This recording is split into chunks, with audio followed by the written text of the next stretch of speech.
Welcome to the deep dive. Today we're looking into, well, a really chilling moment in modern British history. We are. It's the Brighton bombing, October 12th, 1984. An attack aimed right at the heart of government Margaret Thatcher and her cabinet at the Grand Hotel. And our goal here, it's not just about the how, but also the psychological game being played. You have to start with that IRA statement, don't you? You really do. It's chilling. Today we were unlucky, but remember, we have only to be lucky once.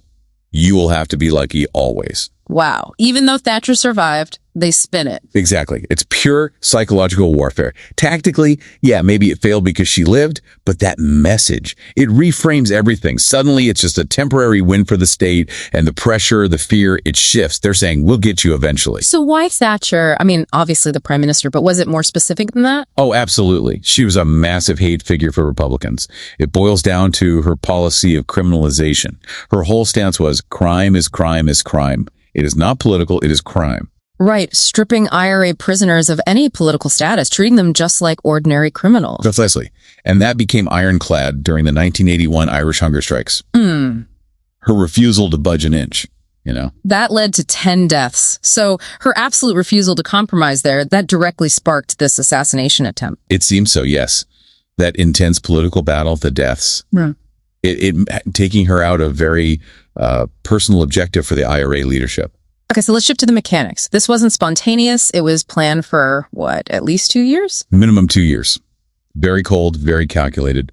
The key figure here is Patrick McGee, an IRA engineering officer. And he's the one who actually planted the bomb. That's right. He checked into the Grand Hotel almost a month before the Conservative conference. Used the name Roy Walsh. A month early. And where did he stay? Where did he hide it? Room 629. Crucially, it was on the 6th floor, directly above the suite Thatcher would later occupy.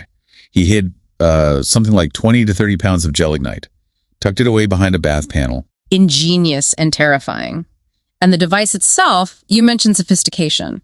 Highly sophisticated. Yeah. It was a long delay timer. We're talking 24 days, 6 hours, and 36 minutes. 24 days. Why so long? What's the advantage there? Well, several things. McGee needed to be long gone, obviously, and they needed to be absolutely certain the conference was in full swing. It basically turns time itself into a weapon, doesn't it? Yeah. The bomb just sits there, dormant, waiting. A ticking clock hidden inside the establishment itself. So when it finally went off, 2:54 a.m., the explosion wasn't even the main weapon. In a way, no. The blast was the trigger, but the real destruction came from the building. The explosion dislodged this huge 5-ton Victorian chimney stack. A 5-ton chimney. Yeah, and it just plunged downwards through the floors. Someone described it as a monstrous guillotine. Good Lord. And that's what caused the fatalities. That's what caused the collapse of the deaths. 5 people killed, including an MP, Sir Anthony Berry, and others terribly injured, like Margaret Tebbit, wife of the Trade Secretary Norman Tebbit, left paralyzed. But Thatcher, she survived. How close was it? Incredibly close. Just sheer luck, really. She was famously a night owl, apparently up working on her conference speech. And the bomb hit her suite. It devastated her bathroom. Reports say she'd been in there just 2 minutes before the blast.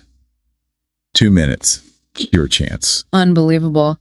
And her reaction, no panic. Pure Iron Lady. Her immediate response was business as usual.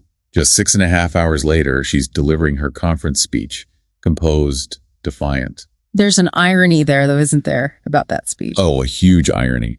Apparently, the original draft found on the wreckage was really aggressive, supposedly attacking the Labour Party using words like insurrection. But she didn't deliver that version. No. The bombing sort of forced her hand. She had to sound unifying, statesmanlike, projecting national resilience.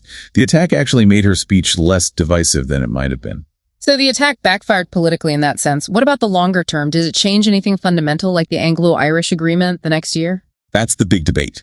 That agreement was significant, giving the Republic of Ireland a formal say in Northern Ireland affairs for the first time. Republicans argued the bombing forced Thatcher's hand. But historians disagree. Mostly, yes.